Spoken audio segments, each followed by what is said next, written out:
Alright, y'all. I'm here. I'm reading currently Persuasion. I've read every other Jane Austen book except for Northanger Abbey, and I have put it on the internet because they're good books, and I've been learning so much about her.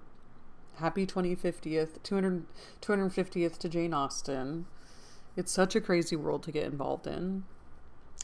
And I feel like I'm still mourning what I thought was the loss of Louisa. And then I'm like, yeah, and Anne Elliot's mom died, and then probably Mr. Elliot's wife died, and Mr. Wentworth's wife died, and Anne Elliot and Frederick were in love. And then they were persuaded not to be, and then he went off, and now he's back, and they haven't even talked. Still! I'm on volume 2, chapter 3. So we're just gonna keep reading, but there's so much to process. And it's been 15, this is the 15th chapter.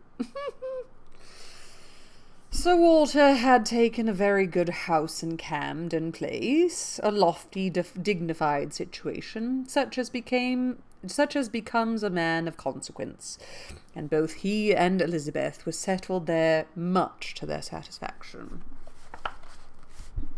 Anne entered it with a sinking heart, anticipating an imprisonment of many months, and anxiously saying to herself, "Oh, when shall I leave you again?"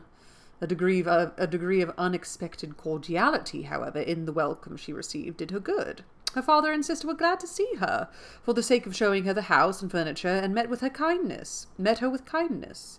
Her making a fourth when they sat down to dinner was noticed as an advantage. Mrs. Clay was very pleasant and very smiling, but her curtsies and smiles were more a matter of course. Anne had always felt that she would pretend what was proper on her arrival, but the complaisance of the others was unlooked for. They were evidently in excellent spirits, and she was soon to listen to the causes. They had no inclination to listen to her. After laying out for some compliments of being deeply regretted in their old neighbourhood, which Anne could not pay, they had only a few faint inquiries to make before the talk must be all their own. Uppercross excited no interest. Kellynch very little. It was all Bath. They had the pleasure of assuring her that Bath more than answered their expectations in every respect. Their house was undoubtedly the best in Camden Place. Their drawing-rooms had many decided advantages over all the others which they had either seen or heard of, and the superiority was not less in style of the fitting up, or the taste of their furniture. Their acquaintance was exceedingly sought after.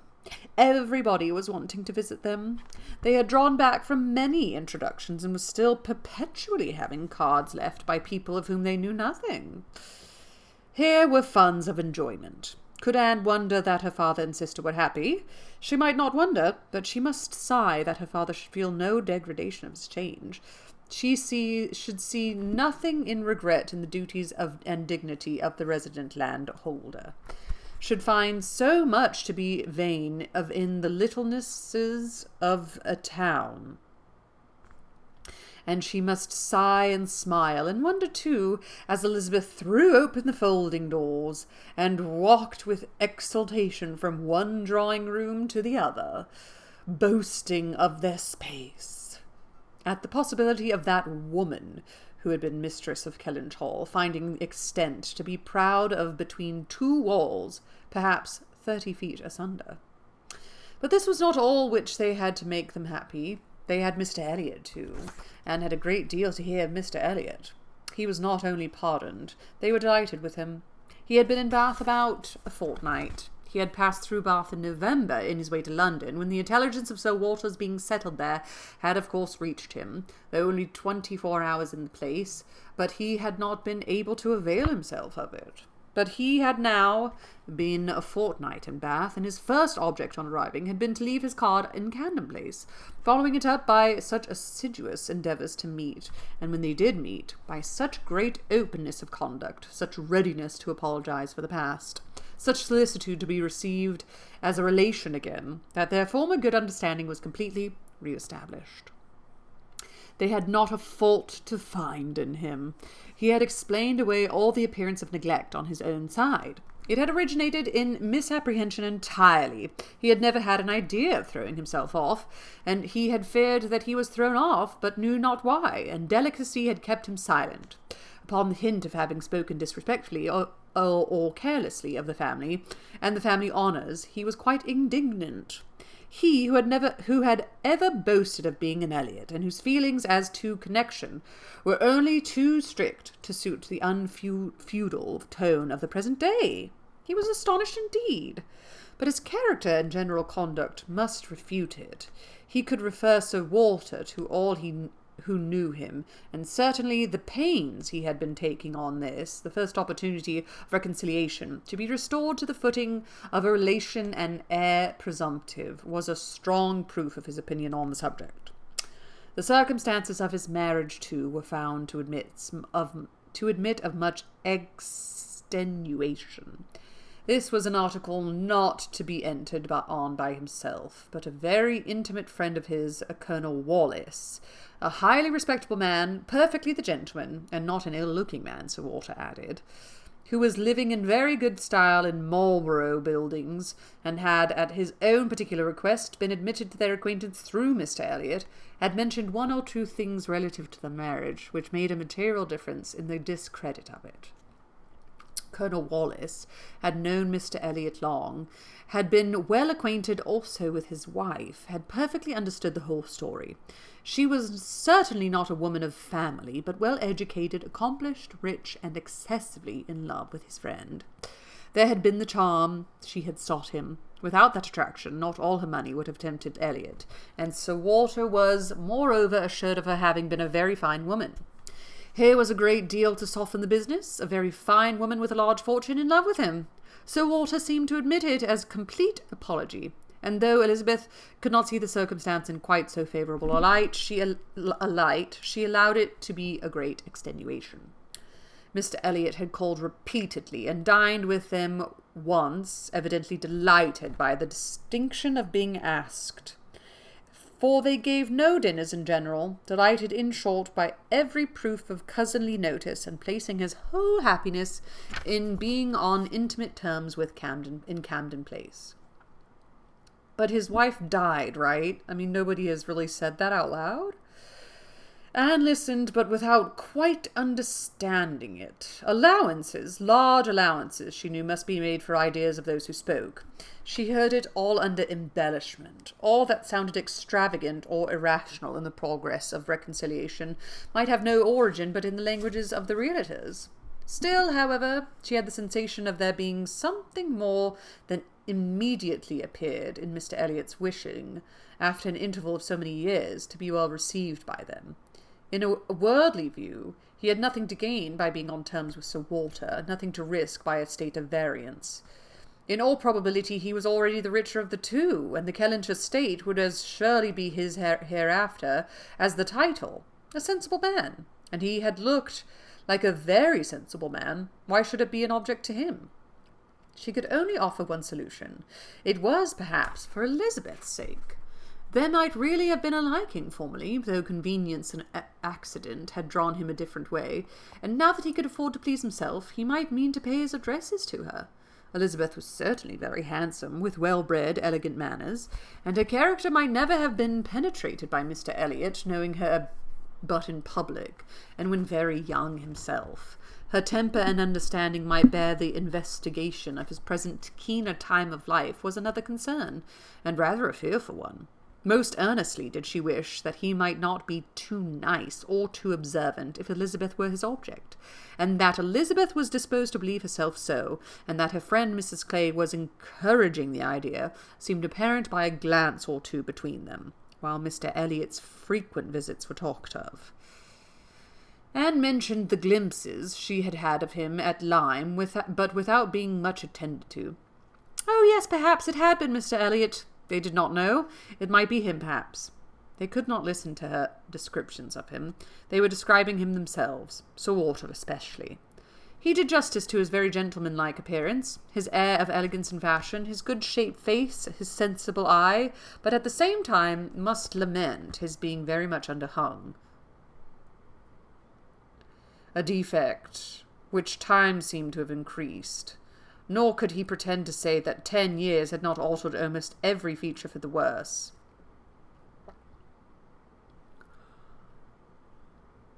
Mr. Elliot appeared to think that he, Sir Walter, was looking exactly as he had done when they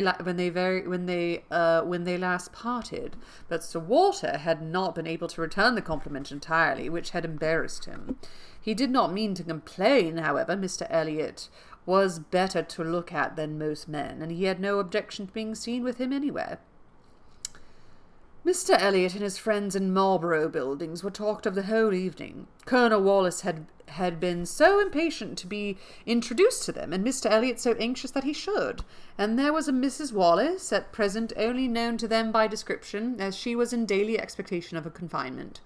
But Mr. Elliot spoke of her as a most charming woman, quite worthy of being known in Camden Place. And as soon as she recovered, they were to be acquainted. Sir Walter thought much of Mrs. Wallis. She was said to be an excessively pretty woman, beautiful. He longed to see her. He hoped she might make some amends for the very plain faces he was continually passing in the streets. The worst of Bath was the number of its plain women.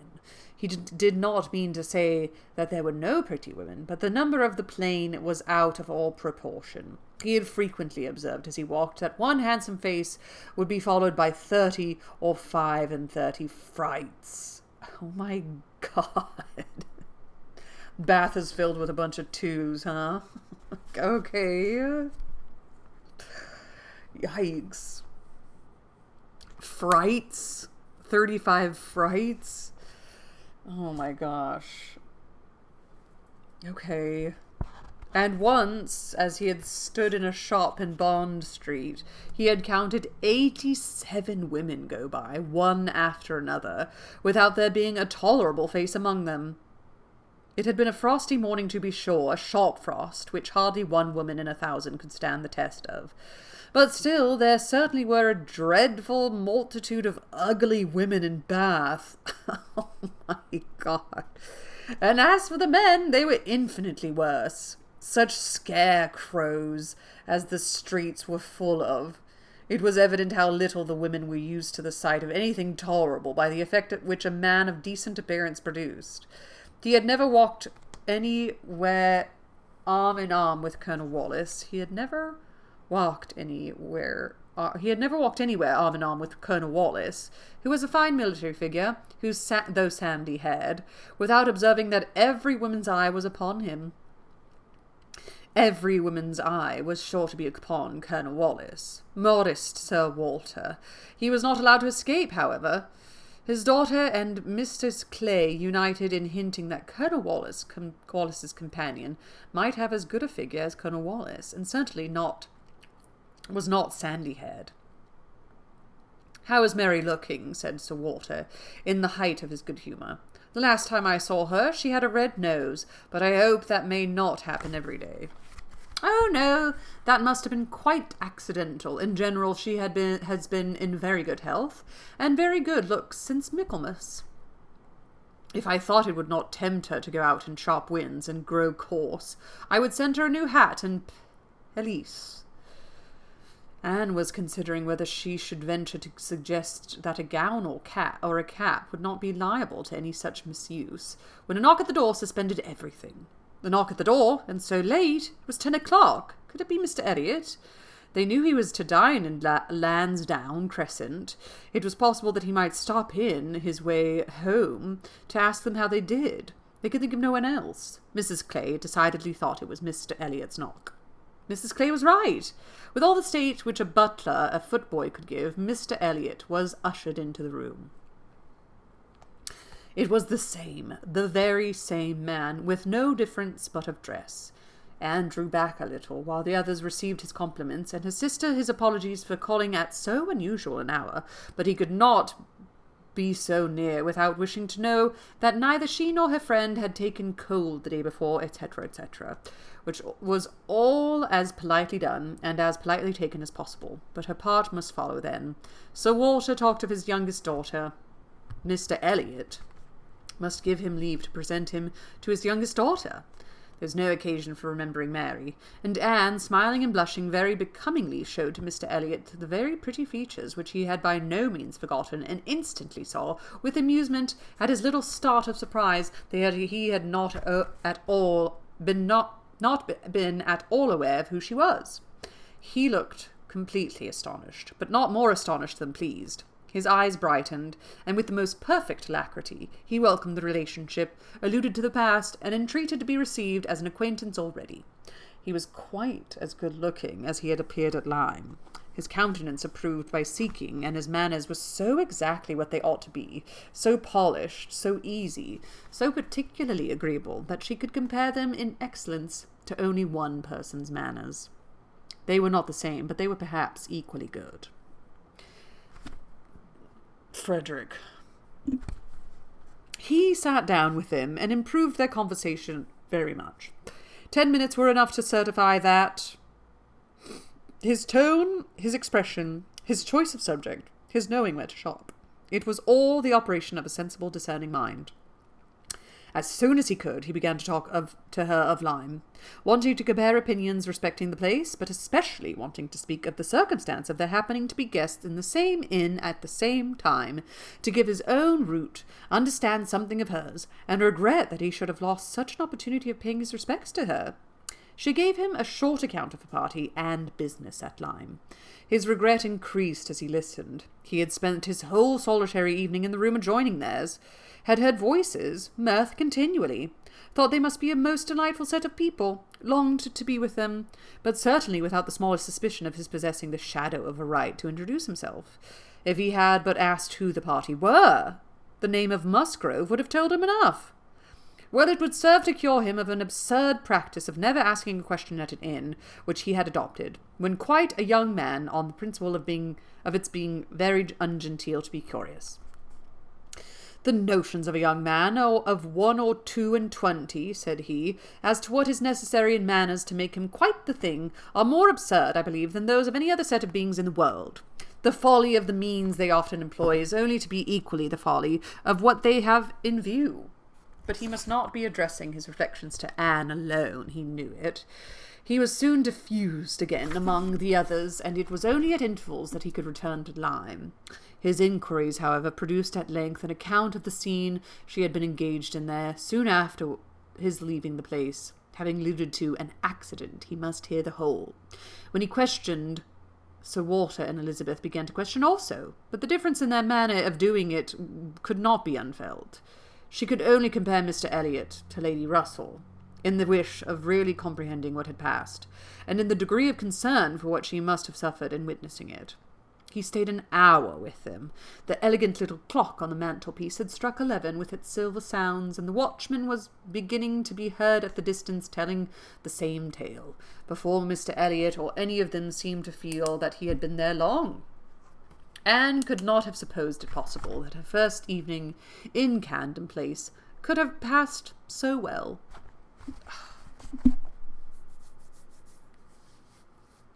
What of Wentworth?